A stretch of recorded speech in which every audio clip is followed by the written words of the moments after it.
Esther, Chapter 1. Xerxes' Royal Feasts.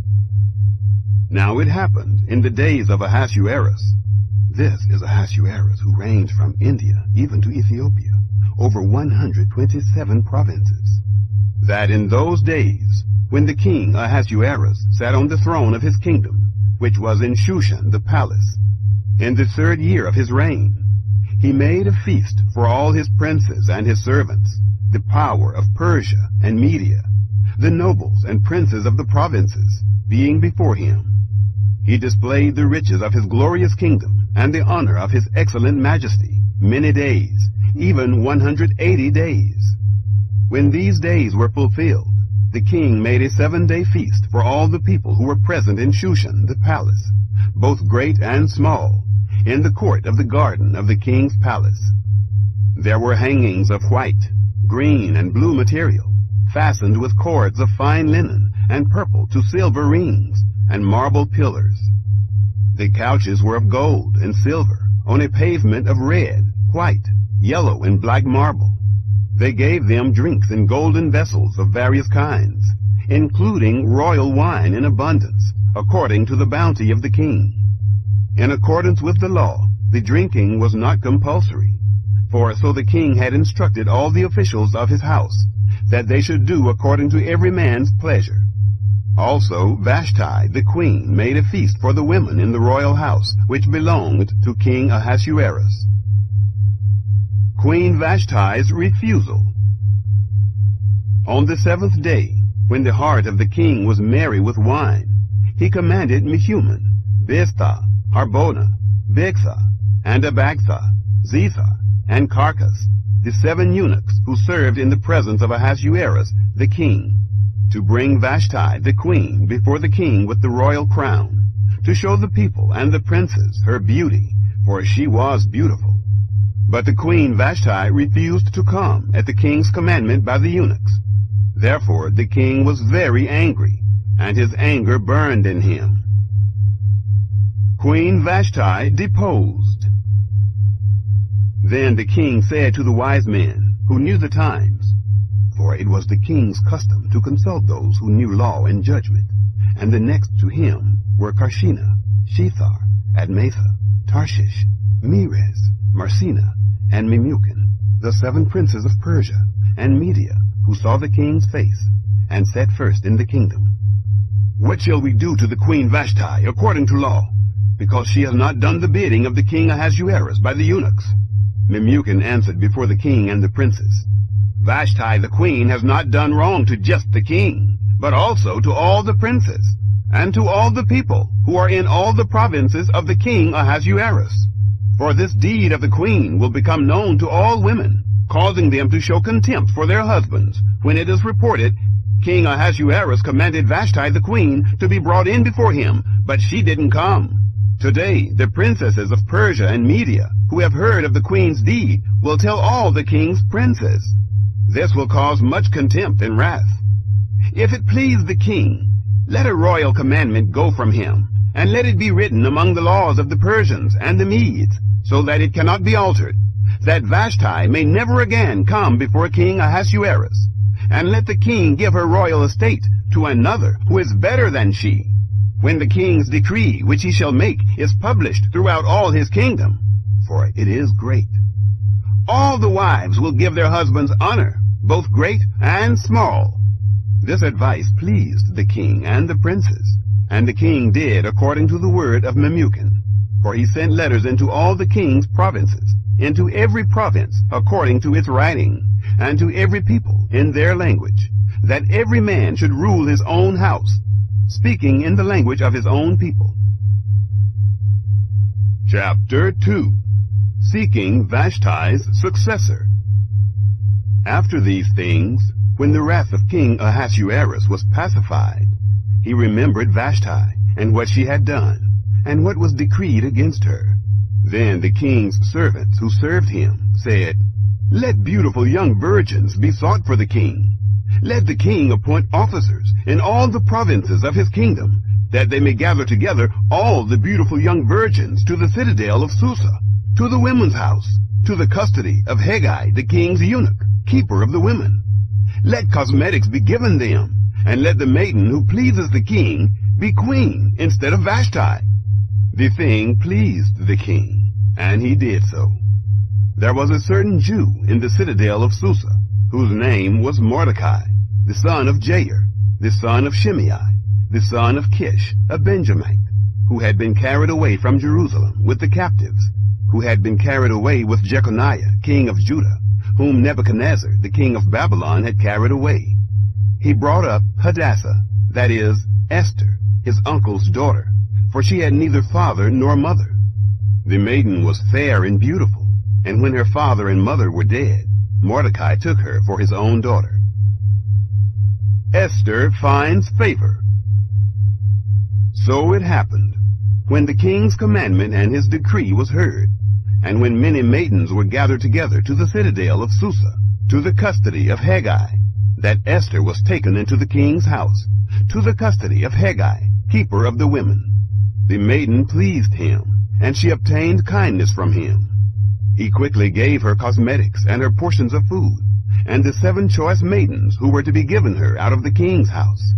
He moved her and her maidens to the best place in the women's house. Esther had not made known her people nor her relatives, because Mordecai had instructed her that she should not make it known. Mordecai walked every day in front of the court of the women's house to find out how Esther did and what would become of her. Each young woman's turn came to go in to King Ahasuerus after her purification for 12 months.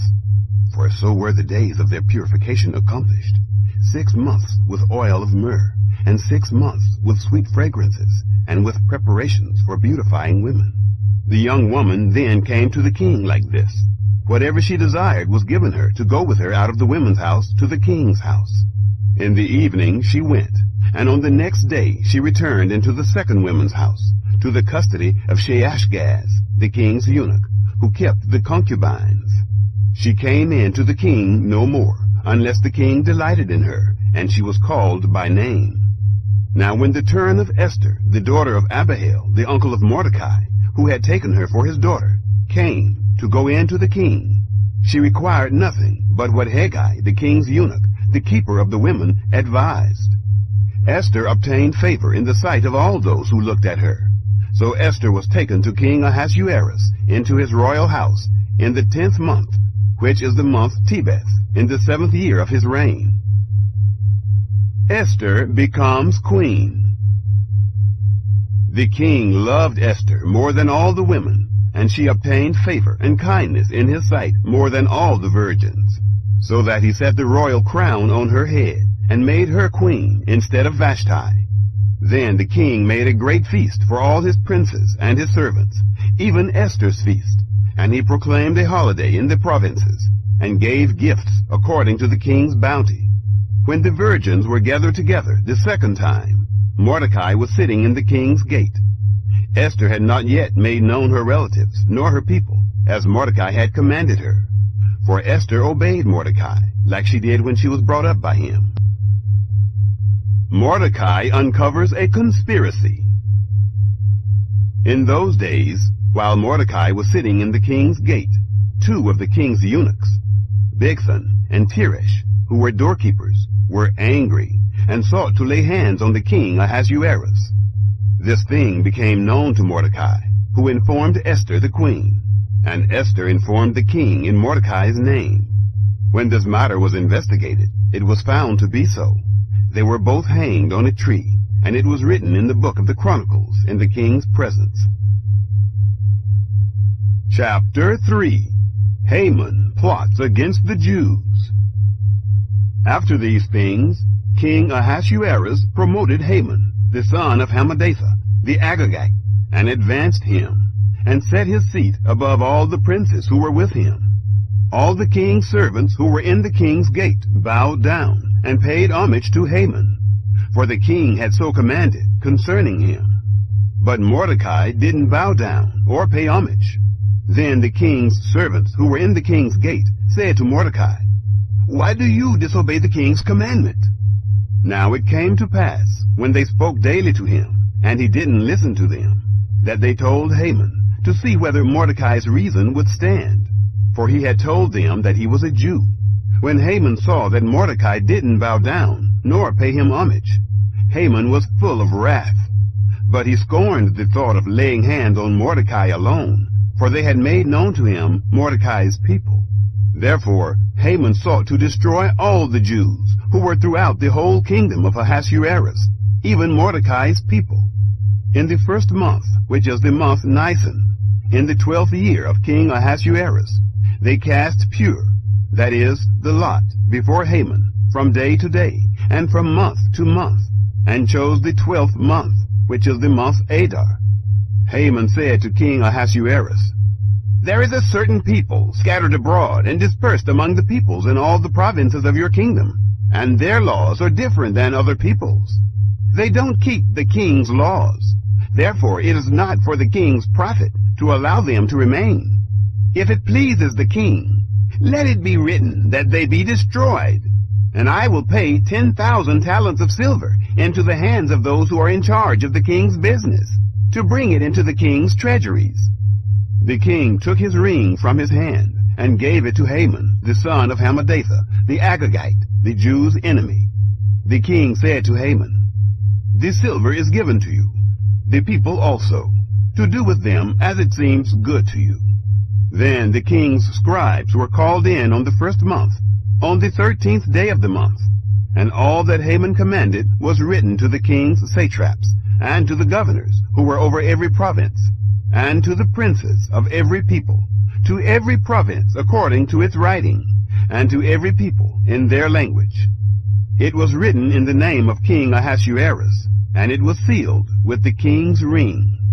Letters were sent by couriers into all the king's provinces to destroy, to kill, and to cause to perish all Jews, both young and old, little children and women, in one day, even on the 13th day of the 12th month, which is the month Adar, and to plunder their possessions. A copy of the letter, that the decree should be given out in every province, was published to all the peoples, that they should be ready against that day. The couriers went forth in haste by the king's commandment, and the decree was given out in the citadel of Susa. The king and Haman sat down to drink, but the city of Shushan was perplexed. Chapter 4. Mordecai requests Esther's help.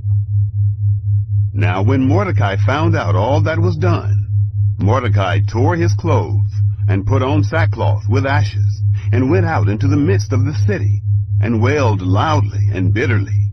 He came even before the king's gate, for no one is allowed inside the king's gate clothed with sackcloth. In every province, wherever the king's commandment and his decree came, there was great mourning among the Jews, and fasting, and weeping, and wailing, and many lay in sackcloth and ashes. Esther's maidens and her eunuchs came and told her this, and the queen was exceedingly grieved. She sent clothing to Mordecai to replace his sackcloth, but he didn't receive it. Then Esther called for Hathach, one of the king's eunuchs, whom he had appointed to attend her, and commanded him to go to Mordecai, to find out what this was, and why it was. So Hathach went out to Mordecai, to the city square which was before the king's gate. Mordecai told him of all that had happened to him, and the exact sum of the money that Haman had promised to pay to the king's treasuries for the destruction of the Jews. He also gave him the copy of the writing of the decree that was given out in Shushan to destroy them, to show it to Esther, and to declare it to her, and to urge her to go in to the king, to make supplication to him, and to make request before him for her people. Hathach came and told Esther the words of Mordecai. Then Esther spoke to Hathach, and gave him a message to Mordecai.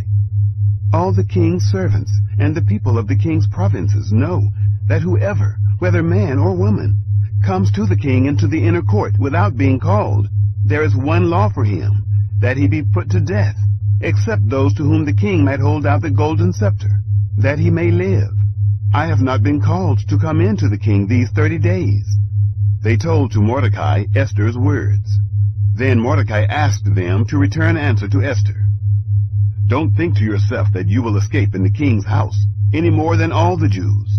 For if you remain silent now, then relief and deliverance will come to the Jews from another place. But you and your father's house will perish. Who knows if you haven't come to the kingdom for such a time as this?" Esther agrees to help the Jews. Then Esther asked them to answer Mordecai, "Go, gather together all the Jews who are present in Shushan, and fast for me, and neither eat nor drink 3 days, night or day. I and my maidens will also fast the same way. Then I will go in to the king, which is against the law, and if I perish, I perish." So Mordecai went his way, and did according to all that Esther had commanded him. Chapter 5. Esther plans a banquet. Now it happened on the 3rd day that Esther put on her royal clothing, and stood in the inner court of the king's house, next to the king's house. The king sat on his royal throne in the royal house, next to the entrance of the house. When the king saw Esther, the queen, standing in the court, she obtained favor in his sight, and the king held out to Esther the golden scepter that was in his hand. So Esther came near and touched the top of the scepter. Then the king asked her, "What would you like, Queen Esther?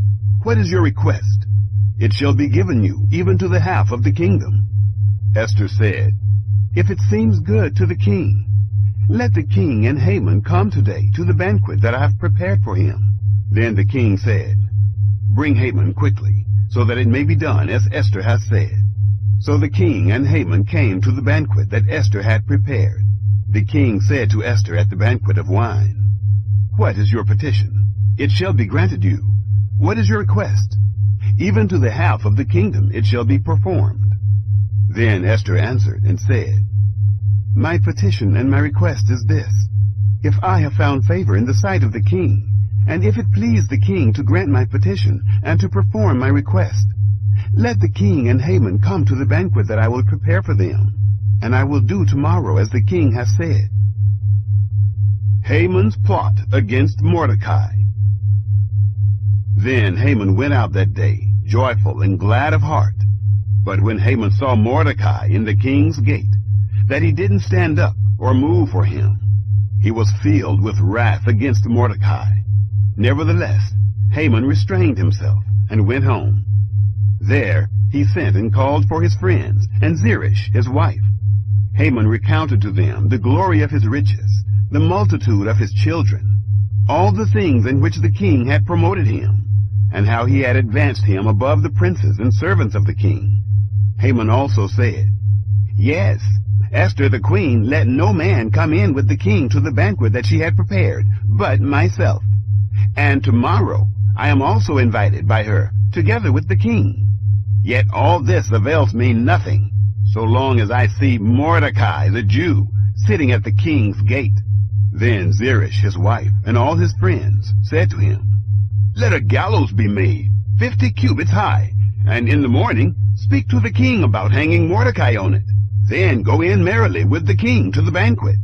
This pleased Haman, so he had the gallows made. Chapter 6. Mordecai is honored. On that night the king couldn't sleep. He commanded the book of records of the Chronicles to be brought, and they were read to the king. It was found written that Mordecai had told of Bigthan and Teresh, 2 of the king's eunuchs, who were doorkeepers, who had tried to lay hands on the king Ahasuerus. The king said, "What honor and dignity have been bestowed on Mordecai for this?" Then the king's servants who attended him said, "Nothing has been done for him." The king said, "Who is in the court?" Now Haman had come into the outer court of the king's house to speak to the king about hanging Mordecai on the gallows that he had prepared for him. The king's servants said to him, "Behold, Haman stands in the court." The king said, "Let him come in." So Haman came in. The king said to him, "What shall be done to the man whom the king delights to honor?"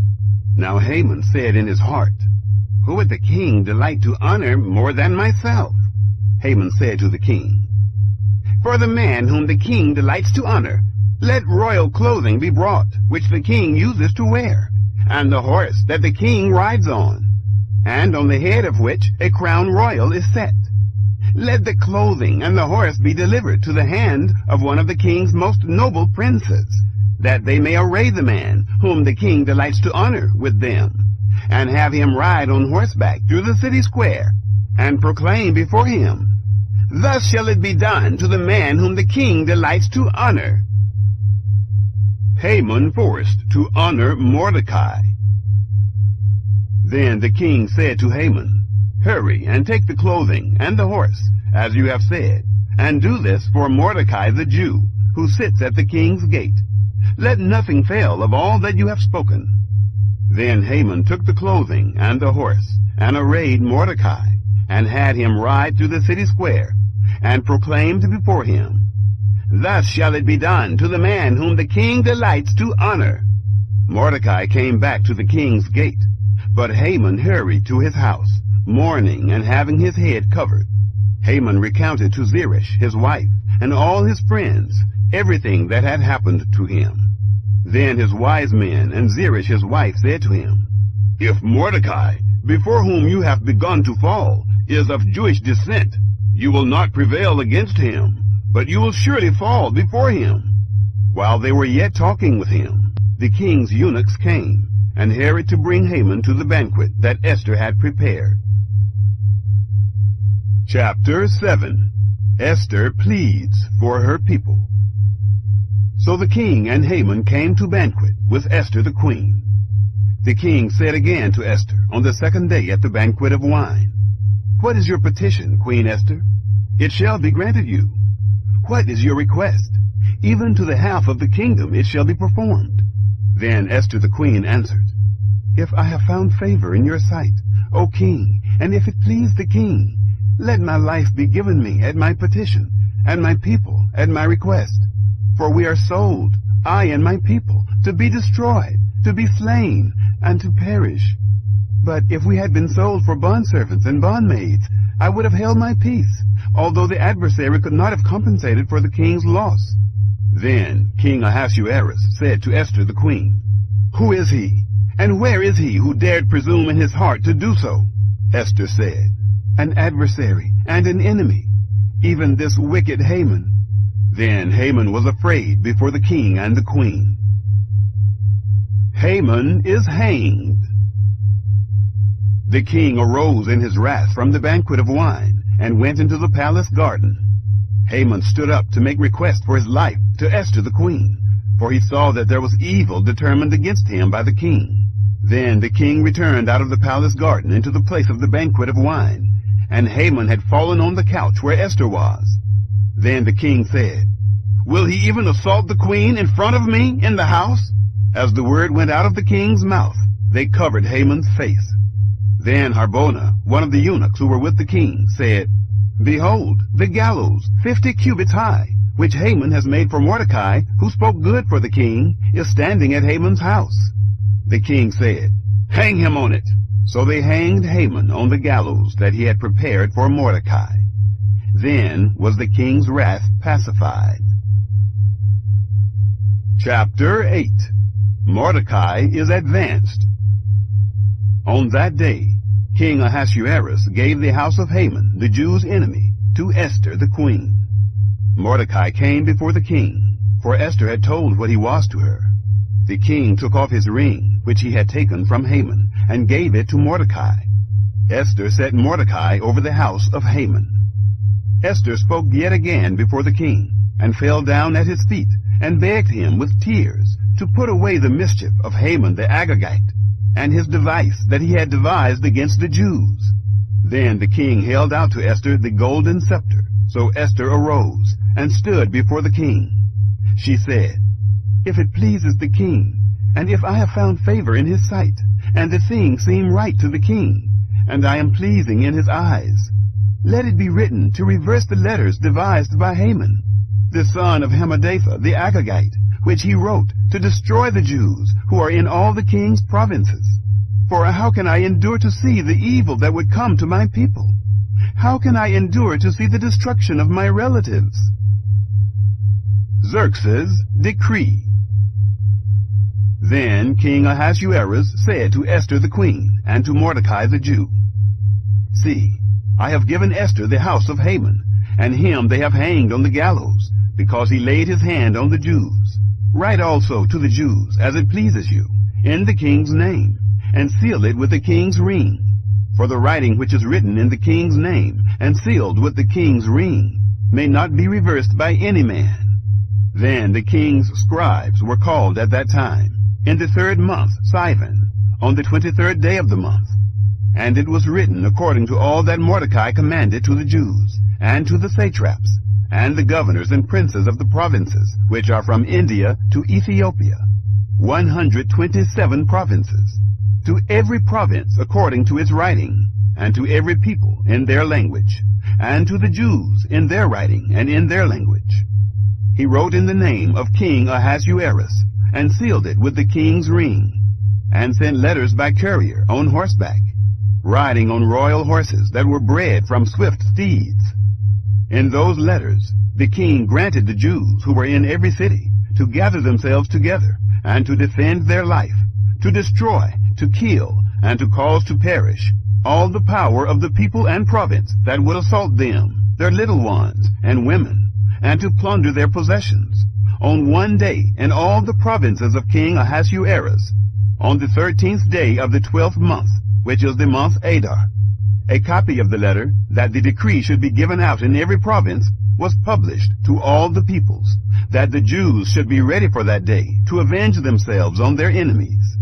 So the couriers who rode on royal horses went out, hastened and pressed on by the king's commandment. The decree was given out in the citadel of Susa. Mordecai went out of the presence of the king in royal clothing of blue and white, and with a great crown of gold, and with a robe of fine linen and purple. And the city of Susa shouted and was glad. The Jews had light, gladness, joy, and honor. In every province and in every city, wherever the king's commandment and his decree came, the Jews had gladness, joy, a feast, and a good day. Many from among the peoples of the land became Jews, for the fear of the Jews was fallen on them. Chapter 9. The Jews destroy their enemies. Now in the 12th month, which is the month Adar, on the 13th day of the month, when the king's commandment and his decree drew near to be put in execution, on the day that the enemies of the Jews hoped to conquer them. But it turned out the opposite happened, that the Jews conquered those who hated them. The Jews gathered themselves together in their cities throughout all the provinces of the king Ahasuerus, to lay hands on those who wanted to harm them. No one could withstand them, because the fear of them had fallen on all the people. All the princes of the provinces, the satraps, the governors, and those who did the king's business helped the Jews, because the fear of Mordecai had fallen on them. For Mordecai was great in the king's house, and his fame went out throughout all the provinces. For the man Mordecai grew greater and greater. The Jews struck all their enemies with the stroke of the sword, and with slaughter and destruction, and did what they wanted to those who hated them. In the citadel of Susa, the Jews killed and destroyed 500 men. They killed Parshandatha, Dalphon, Aspatha, Poratha, Adalia, Aridatha, Parmashta, Arisai, Oridai, and Visatha, the 10 sons of Haman, the son of Hammedatha, the Jews' enemy. But they didn't lay their hand on the plunder. On that day, the number of those who were slain in the citadel of Susa was brought before the king. Haman's sons hanged. The king said to Esther the queen, "The Jews have slain and destroyed 500 men in the citadel of Susa, including the 10 sons of Haman. What then have they done in the rest of the king's provinces? Now, what is your petition? It shall be granted you. What is your further request? It shall be done." Then Esther said, "If it pleases the king, let it be granted to the Jews who are in Shushan to do tomorrow also, according to this day's decree, and let Haman's 10 sons be hanged on the gallows."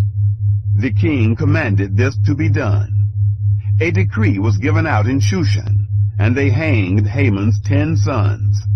The Jews who were in Shushan gathered themselves together on the 14th day also of the month Adar, and killed 300 men in Shushan, but they didn't lay their hand on the spoil. The other Jews who were in the king's provinces gathered themselves together, defended their lives, had rest from their enemies, and killed 75,000 of those who hated them, but they didn't lay their hand on the plunder.